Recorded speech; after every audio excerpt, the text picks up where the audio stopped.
ইফতারের আর 10টা মিনিট বাকি আছে, আপনার সামনে প্লেট, আপনার সামনে খাবার, আপনার সামনে তরমুজ, আপনার সামনে ফল, আপনার সামনে শরবত, আপনার সামনে লেবুর ঠান্ডা পানির শরবত।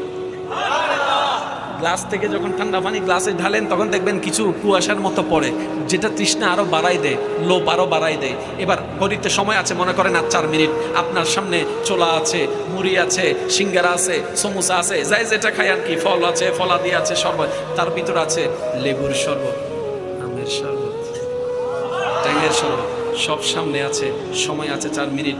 আপনি সব কিছুকে সামনে রেখে হাত দুটাকে গোটে গোটে দরুদ শরীফ পড়তে আছেন, ইস্তেগফার করতে আছেন, তওবা করতে আছেন, দরুদ পড়তে আছেন, দোয়া পড়তে আছেন।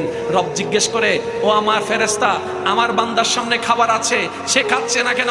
বলে যে মওলা তোমার হুকুমের অপেক্ষায় আছে, তোমার হুকুমের অপেক্ষায় আছে, তোমার হুকুমের অপেক্ষায় আছে, তোমার আদেশের অপেক্ষায় আছে।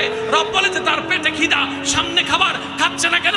বলে যে মওলা তোমার খুশি করার জন্য, তার হাতের শক্তি থাকা সত্ত্বেও সে তরমুজকে স্পর্শ করছে না, বুকে তৃষ্ণা থাকা সত্ত্বেও লেবুর শরবত, ট্যাঙের শরবতকে সে স্পর্শ করছে না, মওলা তোমাকে খুশি করার জন্য। রব বলে আমার বান্দা আমাকে খুশি করার জন্য রমজানের রোজাকে আপন করে নিয়েছে। ফেরেশতা, এটার প্রতিদান তোমরা লিখিও না, এটা আমি আল্লাহ আমানত রেখে দিলাম। আমার বান্দা যখন হাসরে আসবে, আমি আল্লাহ নিচে এটা দান করব। আজি বলেন সুবহানাল্লাহ।